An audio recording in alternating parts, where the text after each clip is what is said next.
The United States imports oil from Saudi Arabia, cars from Japan, TVs from Korea, and whiskey from Scotland. So what do we import from India? We import people, really smart people. And as you're about to see, the smartest, most successful, most influential Indians who've migrated to the U.S. seem to share a common credential.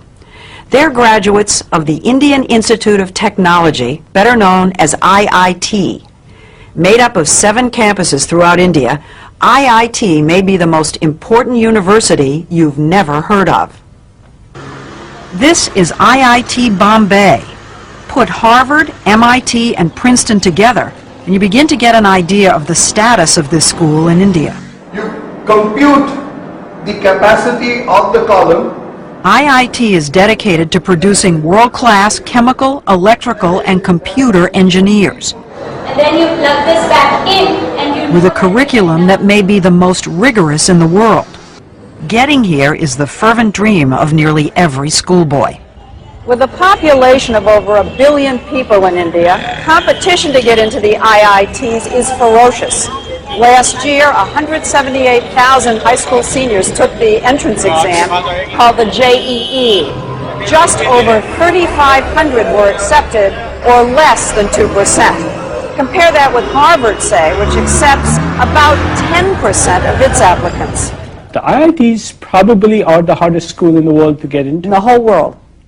To the best of my knowledge. Veena, significant would you say the impact of IIT graduates has been on the American technology revolution? It's far greater than most people realize. Microsoft, Intel, PCs, Sun Microsystems, you name it. I can't imagine a major area where Indian IIT engineers haven't played a leading role. Leading role. A leading role, and of course the American consumer and the American business in the end is the beneficiary of that. It isn't just high tech. The head of the giant consulting firm McKinsey & Company is an IIT grad. So is the vice chairman of Citigroup and the former CEO of U.S. Airways. Fortune 500 headhunters are always on the lookout for that IIT degree. That they are favored over almost anybody else. If you're a WASP walking in for a job, you wouldn't have as much pre-assigned credibility as you do if you're an engineer from IIT.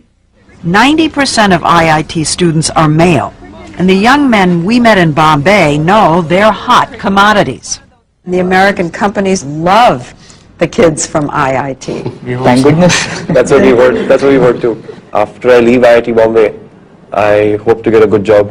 So it can be a ticket to another way of life. Yes. Yeah, definitely.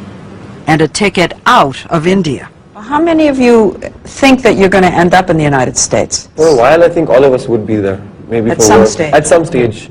That's not the way it was supposed to be. I want my country to be strong. Nehru, India's first prime minister, created IIT 50 years ago, just after independence, to train the scientists and engineers he knew the nation would need to move from medieval to modern.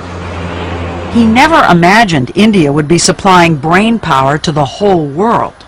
Would you say that IIT graduates are India's most valuable export? Yes, undoubtedly. N. Ram, one of India's leading journalists, says that because the stakes are so high, a kid starts preparing early. Age 7, 8, 10. By the 10 you know whether you're made for it or not. 30 to about 8, they're grilled and then they go to school. Regular school? Regular school. 4:30 to 8 a.m.? Yes. Are you saying they do that every day? Yes, every day for that period. 2 years? Particularly 2 years. Classes 11 and 12. You do nothing but study. And parents hover and push and fret. I normally stay up all night and study for my exams. How many hours? It was close to 6 hours. 6 hours of testing, then an excruciating month-long wait for the results. They put them up on the web and you can call them up, and after 10 days you get a letter. But it's on the web so everybody knows. Yeah. You never get your marks. You just get your All India rank. You just get your rank. Rank, so you first, second, third in the country. Right. Yeah. So it goes from So 1 everybody to 3,000 roughly. So if you were 2,999, everybody knows. Everybody knows, and you're considered really lucky.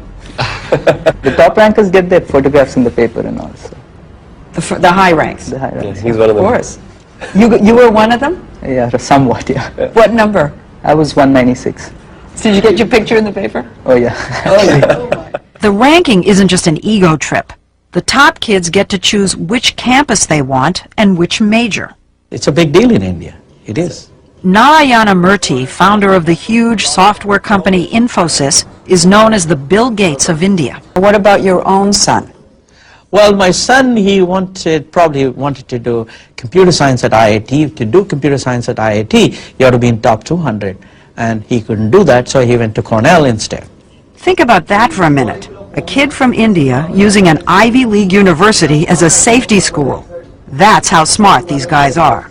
I do know cases where students who couldn't get into computer science at IITs, they have gotten scholarship at MIT, at Princeton, at Caltech. Yes, sure.